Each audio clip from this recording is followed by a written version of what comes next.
తమిళనాడు మాజీ ముఖ్యమంత్రి పన్నీర్ సెల్వన్ డిఎంకేలో చేరాడు. Very interesting political development. ఎందుకంటే పన్నీర్ సెల్వన్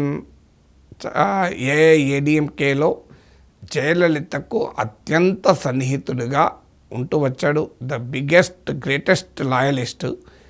సో జయలలితకు కంప్లీట్గా లొంగిపోయిన బానిస బతుకు అంటూ ఆయన ప్రత్యర్థులు ఓపీఎస్ను తీవ్రంగా అటాక్ చేసేవారు కూడా. ఒక దశలో బీజేపీ చాలా హోప్స్ కూడా పెట్టుకుంది ఓపీఎస్ను ఉపయోగించుకొని జయలలిత అనంతర ఏడీఎంకే సంక్షోభంలో తన రాజకీయ ప్రయోజనాలు వెతుక్కోవటానికి. కానీ చివరకు తన ఏడీఎంకే కాదన్నది. భారతీయ జనతా పార్టీ తనను ఉపయోగించుకొని వదిలేసింది. ఇంకో మార్గం లేక ఇప్పుడు తన ప్రత్యర్థి పార్టీ అయిన డిఎంకేలో చేరిపోయాడు పన్నీర్ సెల్వన్. పన్నీర్ సెల్వన్ మీకు జయలలిత కరప్షన్ స్కాండల్లో ఎప్పుడు కోర్టు ఆమెకు శిక్ష విధించినా స్టాప్ గ్యాప్ అరేంజ్మెంట్గా పన్నీర్ సెల్వన్ సీఎం కుర్చీ తీసుకొని జయలలిత రాగానే నిజాయితీగా మళ్ళీ ఆమెకు అప్పచెప్పేవాడు. మీకు ఇందుకు భిన్నంగా జార్ఖండ్లో హేమంత్ సోరెన్ సీఎంగా ఉండి కోర్టు కేసులో జైలుకి వెళ్తే చంపాయ్ సోరెన్ అని మరో సీనియర్ నాయకుడిని సీఎం చేస్తే మళ్ళీ హేమంత్ సోరెన్ వచ్చాక కూడా నా సీఎం కుర్చీ నేను అట్లే ఉంటానే అని పెద్ద వివాదం సృష్టించి చివరకు జార్ఖండ్ ముక్తి మోర్చా నుంచి తొలగించబడి బీజేపీలో చేరాడు చంపాయ్ సోరెన్. సో చంపాయ్ సోరెన్ లాగా కాకుండా పన్నీర్ సెల్వన్ చాలా హానెస్ట్గా లాయలిస్ట్గా ఉంటూ జయలలిత రానప్పుడు శ్రీరాముడు వనవాసంలో ఉండగా భరతుడు శ్రీరాముడి తరఫున పాదకులు పెట్టుకొని రాజ్యమే లేనట్టుగా జయలలిత లేనప్పుడు జయలలిత పేరు చెప్పుకొని పన్నీర్ సెల్వన్ రాజ్యం వెళ్ళేవాడు. ఈవెన్ ఆ రోజుల్లోనే వాళ్ళు సీఎం చైర్ కూడా ఖాళీ పెట్టేవాడు జయలలితకు. ఆయన పక్కన కూర్చొని రాజకీయం చేసేవాడు, సీఎంగా బాధ్యత నిర్వహించేవాడిని. అంత లాయలిస్ట్. కానీ ఆ తర్వాత ఏం జరిగినాయి పరిణామాలు, మీకు శశికళ పళనిస్వామి ఒకవైపు, పన్నీర్ సెల్వన్ మరోవైపు ఉండిపోయారు. ఆ తర్వాత పళనిస్వామి శశికళతో దూరమై బయటికి వచ్చాడు. భారతీయ జనతా పార్టీ పళనిస్వామిని పన్నీర్ సెల్వన్ను కలిపాయి. సో కానీ ఈ ఇద్దరి మధ్య పొసగక పన్నీర్ సెల్వన్ మళ్ళీ దూరం అయ్యాడు, సొంత పార్టీ పెట్టుకున్నాడు. ఈవెన్ ఏడీఎంకే బీజేపీతో పొత్తు తెగదింపులు చేసుకున్న సమయంలో కూడా లోక్సభ ఎలక్షన్ల ముందు పన్నీర్ సెల్వన్ మాత్రం బీజేపీతో కలిసే ఉన్నాడు. శశికళకు ప్రధాన ప్రత్యర్థి పన్నీర్ సెల్వన్. సో జోకులు కూడా వచ్చాయి, మీములు కూడా వచ్చాయి. జైల్లో శశికళ ఉండగా మీరు ఏ ఫుడ్ కావాలి, మీ ప్రియారిటీ అంటే ఎనీథింగ్ వితౌట్ పన్నీర్ అన్నదని. సో పన్నీర్ సెల్వన్ అంటే అంత చికాకు అని.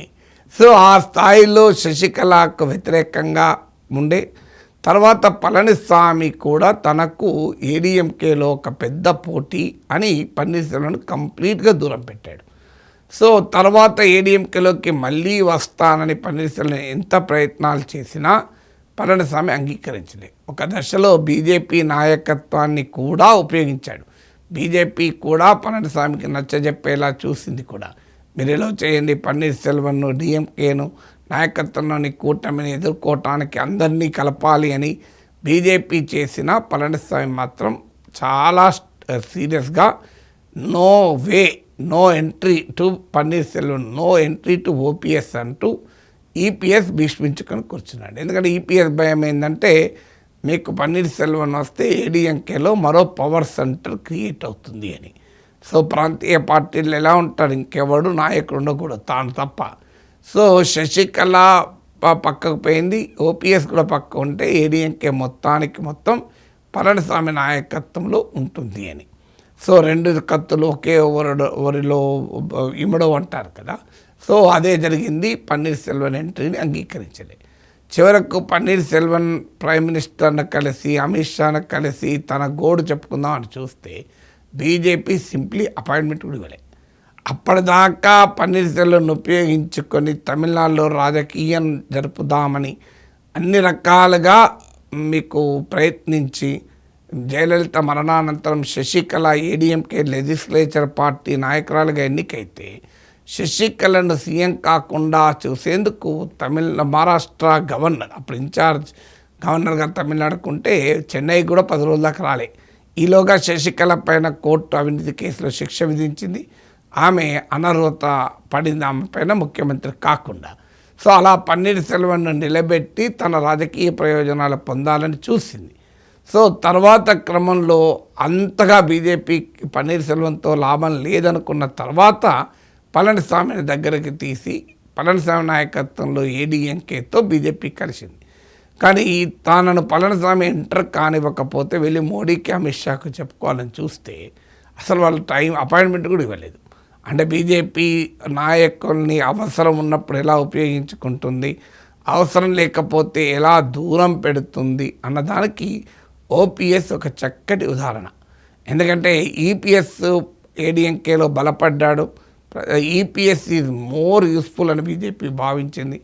ఇద్దరు కలిస్తే ఈపీఎస్ ప్లస్ ఓపీఎస్ అయితే బెటర్ ఈక్వేషన్ అనుకున్నది. కానీ ఈపీఎస్ వినటానికి సిద్ధంగా లేడు. సో అందువల్ల అప్పుడు ఈపీఎస్లు ఓపీఎస్ల మధ్య ఎంచుకోవాల్సి వస్తే సింప్లీ ఓపీఎస్ కరివేపాకులాగా మారిపోయాడు. సో అది ఇక మార్గం లేక సొంత పార్టీ అయిన ఏడీఎంకే ప్రస్తుత నాయకత్వం దగ్గరికి రానియలేదు. భారతీయ జనతా పార్టీ ఉపయోగించుకొని ఉపయోగించుకొని పక్కకు పడేసింది. ఇక మార్గం లేక తన అన్నీ చంపుకొని డిఎంకేలో చేరిపోయాడు. ఇప్పుడు డిఎంకే నాయకుడయ్యాడు. సో డిఎంకేకు ఇది డెఫినెట్గా ఎన్నికల సమయంలో పెద్ద ఊరట. ఎందుకంటే సహజంగా ఆల్రెడీ టీవీకేలో చేరదామని కూడా ఓపీఎస్ ప్రయత్నం చేశాడు, వార్తలు వచ్చాయి. విజయ్ కానీ ఆల్రెడీ ముఖ్యమంత్రిగా పనిచేసిన నాయకుని విజయ్ ఎందుకు అంగీకరిస్తాడు? ఎందుకంటే ఆయనే ముఖ్యమంత్రి కావాలనుకుంటున్నాడు కదా. ఎవరైనా జూనియర్ తనకు పోటీని పార్టీలు అంగీకరించారు. అందువల్ల టీవీకేలో కూడా చేరలేకపోయాడు, ఏడీఎంకేలో చేరలేకపోయాడు. ఇక తప్పనిసరి పరిస్థితుల్లో సొంత పార్టీ నడపలేకపోయాడు, డిఎంకేలో చేరాడు. సో డిఎంకే కూడా ఇప్పుడు యాంటీ ఇన్కంబెన్సీ ఎదుర్కొంటున్న సమయం కనుక ఏ మేరకు ఎవరు కలిసి వచ్చినా ఉపయోగమే. అందువల్ల ఎందుకంటే తమిళనాడులో కాస్ట్ పాలిటిక్స్ కూడా చాలా ఎక్కువ. ఏడీఎంకే పొలిటికల్ సోషల్ బేస్ 2 కులాలపైన ఉంటుంది. ఒకటి తెవార్ కమ్యూనిటీ, ఇది సౌత్ తమిళనాడులో బలమైన కమ్యూనిటీ. రెండోది గౌండ్రే, ఇది మీకు పళనిస్వామి కాస్ట్. తేవారేమో పన్నీర్ సెల్వం కాస్ట్. సో గౌండర్ అంటారు. వీరు మీకు ప్రధానంగా వెస్ట్రన్ తమిళనాడులో ఉంటారు. సో ఏడీఎంకే ఈ 2 కమ్యూనిటీల సోషల్ బేస్ను ఉపయోగించుకొని నిలబడుతూ వచ్చింది. సో ఇప్పుడు డిఎంకే ఆలోచన ఏంటంటే ఈ ఏడీఎంకే సోషల్ బేస్లో పళనిస్వామి సొంత కాస్ట్ అయిన గౌండర్ ఎలాగూ ఏడీఎంకేతోనే ఉంటారు. సో ఇప్పుడు పన్నీర్ సెల్వన్ను లాగడం ద్వారా సౌత్ తమిళనాడులో తేవర్ కమ్యూనిటీ ఓట్ బేస్ను ఏడీఎంకేకి లేకుండా చేయొచ్చు అనేది అంచనా. ఎందుకంటే తమిళనాడు మొత్తం పాపులేషన్లో 10 to 12% ఉంటారు తేవర్స్. సో అందువల్ల ఆ రకమైన సోషల్ ఇంజనీరింగ్ కూడా ఉపయోగపడతారు అనే లక్ష్యంతో డిఎంకే పన్నీర్ సెల్వన్ను తమ పార్టీలో చేర్చుకుంది. అంటే రాజకీయాలు ఎలా ఉంటాయో అన్నదానికి ఈ ట్విస్ట్ అండ్ టర్న్స్ తమిళనాడుతో ఒక ఉదాహరణ.